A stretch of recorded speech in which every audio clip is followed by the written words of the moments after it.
Berthe, je suis ravi. C'est ça les artifices, je dirais, de la vidéo. On a le sentiment d'être chez vous, ici au cœur du salon de l'agriculture. Vous avez vu les moutons? On les voit, on pourrait quasiment les entendre. Eh ben c'est ma vie. Hein. Ouais, une vie, vous êtes finalement issu d'une famille Oui, d'éleveurs. d'éleveurs. Voilà. Ouais. Mais d'éleveurs en petit, j'allais dire pas en volume que l'on voit aujourd'hui. Oui, hein. des éleveurs Voilà. paysans. Des éleveurs, des paysans d'un tout petit village. Oui. On est finalement dans cette lecture d'une vie de famille, d'une vie qu'on transmet également par l'écrit. Les livres sont là.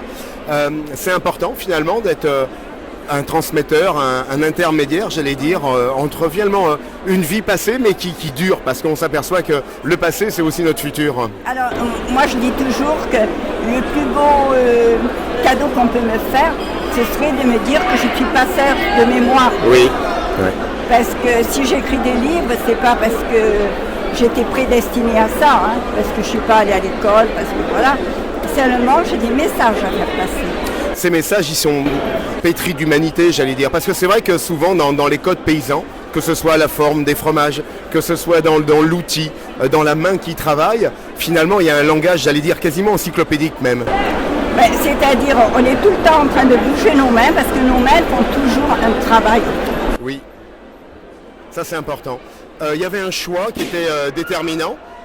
Peu de photos dans le livre, quelques-unes.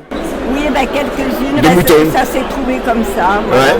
Alors au début, je rêvais de faire, comment on appelle ça, je sais pas, mais des cartes d'identité des moutons. À la cime des pages, mettre la tête d'un mouton. Et puis, ça s'est pas fait. Et voilà, là, je pensais que ça suffisait. La transhumance, c'était un vrai souvenir. Berthe. Ouais. Parce que la transhumance, c'était quand même une fête. Hein. Oui. Alors même si c'est pénible, même si on galère des fois, c'est agréable. Le monde moderne est très loin du monde sauvage. On parle du loup, de l'ours dans certaines montagnes. On cohabitait pour autant, il n'y a pas si longtemps que ça, non. avec... non. Moi, on me fait pas croire qu'on pouvait cohabiter facilement. C'est pas possible. Ça c'est pas possible. Maintenant, on voit très bien que c'est vraiment... C'est pas possible, quoi. C'est comme faire cohabiter des renards et des poules. Ça marche pas. Ça marche pas. Et là, c'est pareil. Alors moi, tant qu'on me disait, il y a des loups qui ont attaqué tel troupeau ou tel troupeau, c'est comme quand un avion se crache à des milliers de kilomètres d'ici. Sur le coup, on dit, pauvres gens, mais après ça nous passe de la tête. Mais quand vous sortez de chez vous, vous allez dans votre champ et vous voyez des brebis étripées, des brebis qui ont la mamelle mangée, tout ça, là, vous vous posez des questions. Hein. On dit en patois, vous me corrigerez Berthe, est-ce que vous êtes finalement une paysanne gavotte?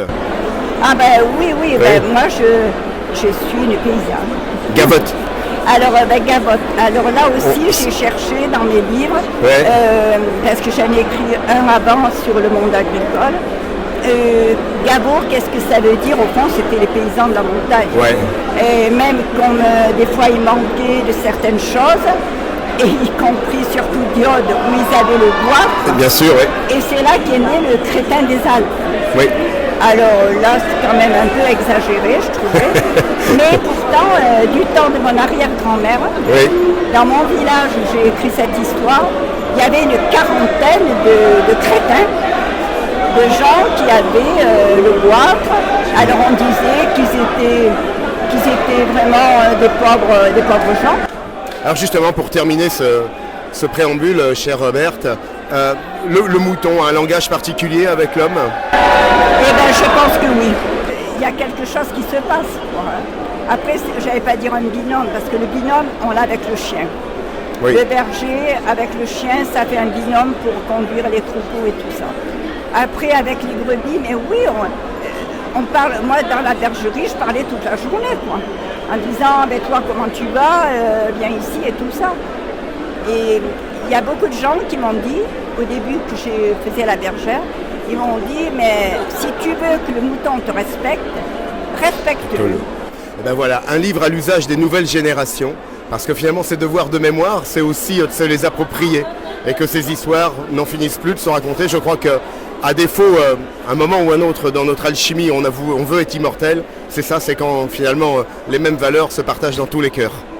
Ah ben, c'est très très bien dit. Et je voulais simplement ajouter que là je parle aussi quand même de la route, la transhumance, oui. C'est dans l'air du temps. Je parle aussi des bergères.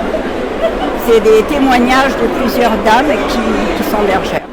Voilà, de Berthe Pestor-Ravel, liserée de Platel. Merci Berthe. Merci.